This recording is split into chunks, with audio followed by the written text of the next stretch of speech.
palavra do Senhor que se renova todas as vezes que a lemos.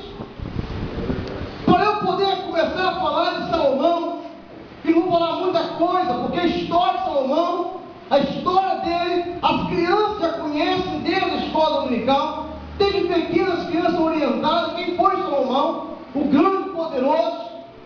Mas quando eu olho para o capítulo 7 de 2 Crônicas, versículo 1, que fala: tendo Salomão acabado de orar, desceu fogo do céu e consumiu o holocausto, o sacrifício, e a glória do Senhor encheu a casa. Quando eu começo a falar em Salomão, eu não posso esquecer do que a palavra de Deus nos fala a respeito de um personagem que deixou tudo preparado para este vale chamado Salomão. Eu estou me referindo à pessoa do rei Davi. Lá no capítulo 16, 1 Samuel, e inclusive tem uma campanha forte, começamos ontem em Londrina, vamos começar semana que vem, vamos começar, vencendo com o Espírito Santo. E quando eu começo a olhar para Salomão, eu começo a olhar, irmãos, para a história de Davi. Porque quando eu falo ao Espírito Santo, eu estou falando automaticamente em Jesus. Quando eu falo em Jesus, eu estou me referindo ao Pai, a Deus como pessoa, a Jesus como outra pessoa, ao Espírito Santo como outra pessoa, sendo as três pessoas as formando a Santíssima Trindade, Pai, Filho e Espírito Santo. Então, quando eu falo em Salomão, eu tenho que falar um pouquinho a respeito de Davi. Quem foi Davi?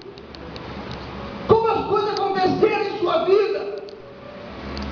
Eu comentava com uma pessoa outro dia dizendo que as coisas, para chegar a um certo patamar, para chegar ao nível, ela começa na base, na estrutura.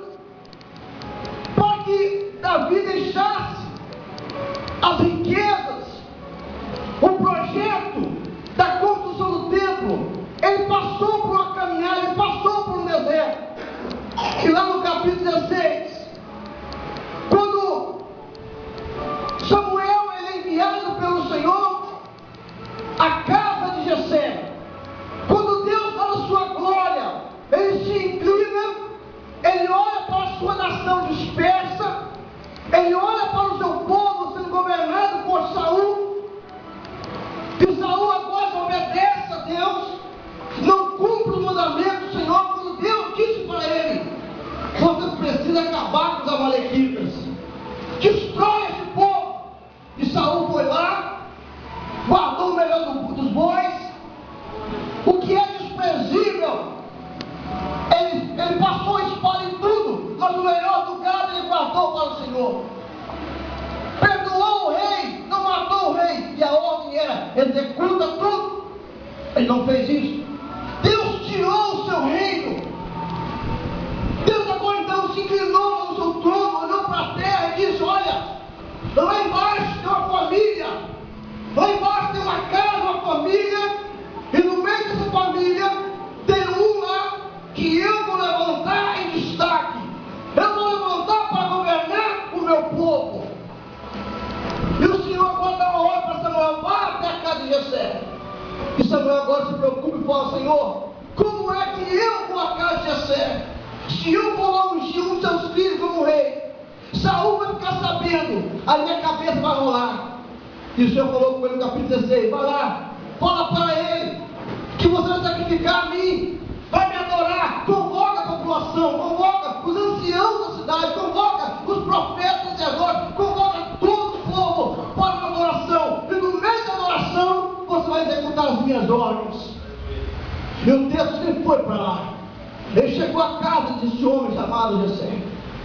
Ele primeiro sacrificou ao Senhor, adorou o Senhor, caminhou para a casa de Jessé. E agora vem o primeiro filho de Jessé diante de Samuel.